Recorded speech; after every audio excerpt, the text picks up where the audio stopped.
Shangri-La Gardens. Since you're not able to come to us, we wanted to come to you.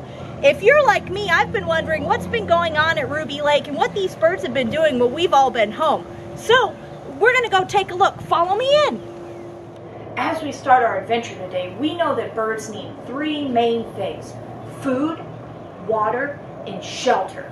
So as we're out here and about to look out on Ruby Lake, you might notice three very common birds that are found out here at Shangri-La. The first is the great egret. Look at his long beak made for stabbing fish. He's going to find some out here in Ruby Lake, isn't he? The second is the cormorant.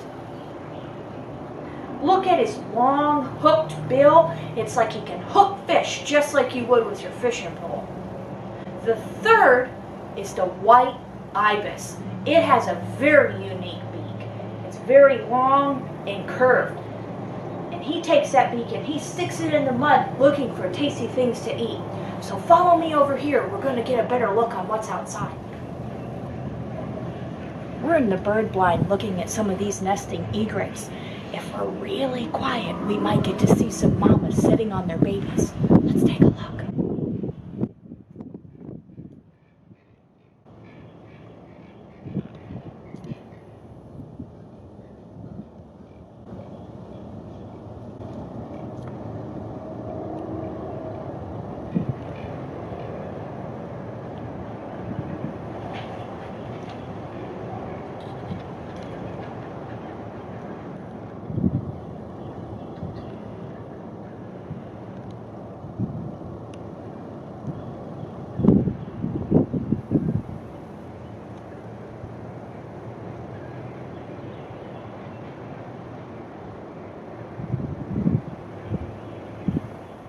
Birds have a unique adaptation or an outer covering that helps keep them warm but also keeps them dry. Today I'm going to tell you about 4 different types of feathers. The first is called breeding plumage. The second is called a flight feather. The third is called a semi-plume feather. And the last one is called a downy feather. And each one of these feathers does something unique for the bird. So first, let's talk about the breeding plumage. Breeding plumage is only on the male egrets. He has these beautiful fancy feathers because he's trying to impress the female egrets so that they will mate and have a nest and have babies. So you may have seen earlier when we were looking out on Ruby Lake, you may have seen some of these egrets with the plumage. The next feather I want to talk about is the flight feather. Now the flight feather, what do you suppose it does? Right, it's for flying.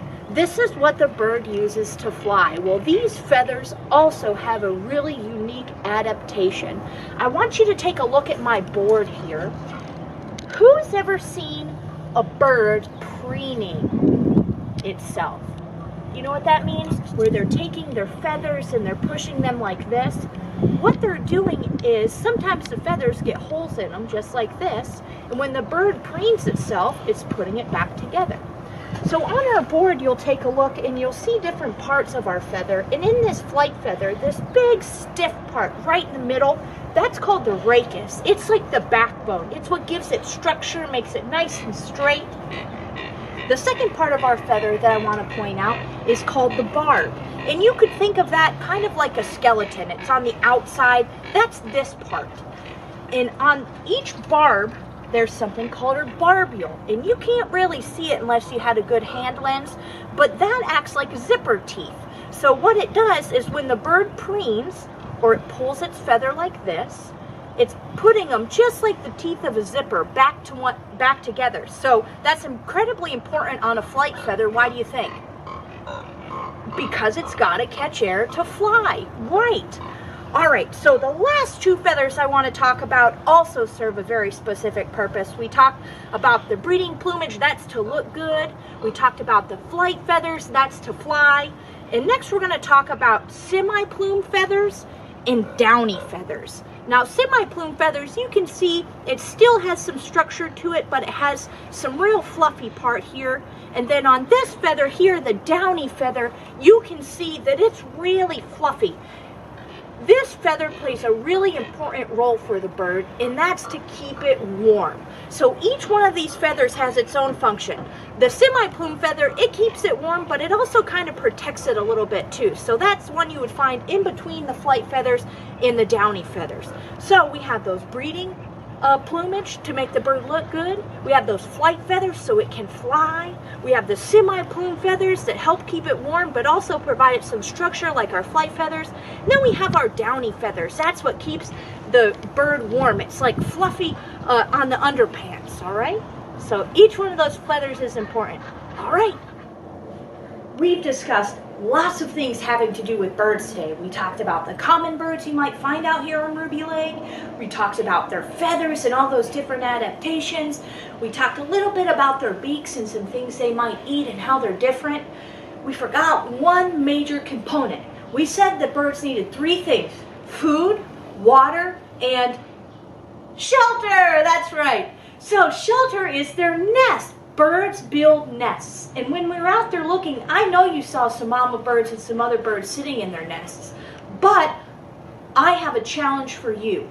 I want you to make your own nest, but I want you to keep in mind that not every bird makes the same exact nest. So we saw those nests for our egrets and our cormorants, and they were big flat platform nests, but we also have nests that other birds make that look more basket-like or cup-like, and you can see not all of the materials in the nests are the exact same. And these aren't all natural materials, are they? I see some plastic in here, I see some sticks in here, some twigs, some Spanish moss, some mud maybe, all types of different things. So here's the challenge.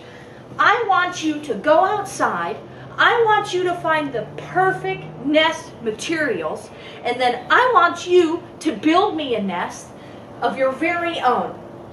All right? And if you want adults, you can go ahead and post it on this post. If not, that's okay too. But the challenge is to build the very best nest you can and share it with us. Oh, it's just you. Thank you so much for taking the time to listen to us today. On behalf of all the Shangri-La Garden staff, we sincerely appreciate it. Students, we miss you. We're proud of you. Stay curious. All right, I gotta go.